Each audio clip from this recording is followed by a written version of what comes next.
Cette loi, à l'origine, avait comme objectif de réduire l'impact environnemental de l'industrie textile.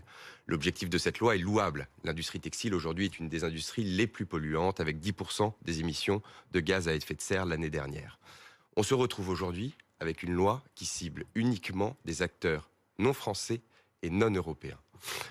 Si aujourd'hui, nous sommes capables de proposer à nos clients une mode aussi abordable, c'est par notre modèle économique. Ce modèle économique qui est de la production à la demande, qui disrupte l'industrie, puisque nous ne produisons uniquement ce que nos clients veulent porter et surtout ce que nos clients achètent.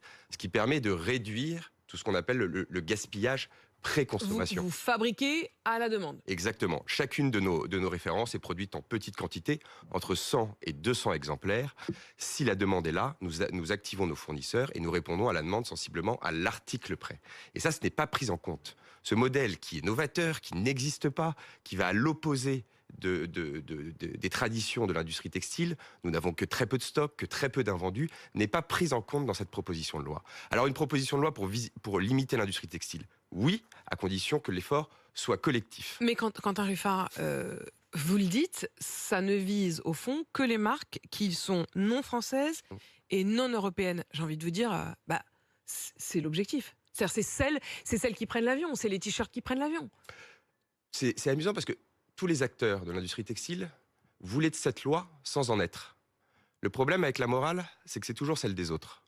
Je vous rappelle que la majorité des entreprises françaises et européennes se fournissent en Chine. Donc l'impact environnemental des entreprises françaises et européennes, il faut travailler dessus. Comme nous devons travailler sur le En fait, vous trouvez ça injuste, quoi. Vous vous dites, pourquoi nous, quoi?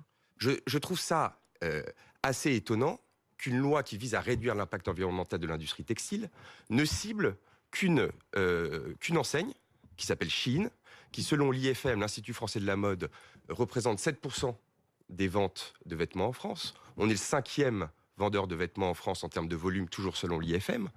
C'est pas en ciblant uniquement Chine que nous allons réussir à réduire l'impact environnemental de l'industrie textile. Si vous faites 7% aujourd'hui, c'est peut-être aussi parce que vous avez, enfin vous, pas personnellement, mais enfin, votre industrie, la vôtre, Temu, un certain nombre d'autres, ont tué les marques françaises. Naf, Jennifer, Camaïeu, Gap. Tout ça, c'est mort. Pourquoi toujours vouloir opposer les marques parce que françaises, ça s'appelle la concurrence. les marques françaises? Parce que ça s'appelle la concurrence. Ces marques françaises, si aujourd'hui elles n'existent pas, elles sont en difficulté, ce n'est pas à cause de Chine. C'est parce qu'il y a eu des évolutions, une évolution des consommations, elles ont des problèmes de stock, des problèmes d'invendus. Aujourd'hui, on peut essayer de travailler tous ensemble, on peut essayer d'avoir un effort collectif pour travailler, sur le Made in France, pour travailler, deux... Vous seriez prêt à faire du Made in France? On serait prêt à accompagner des marques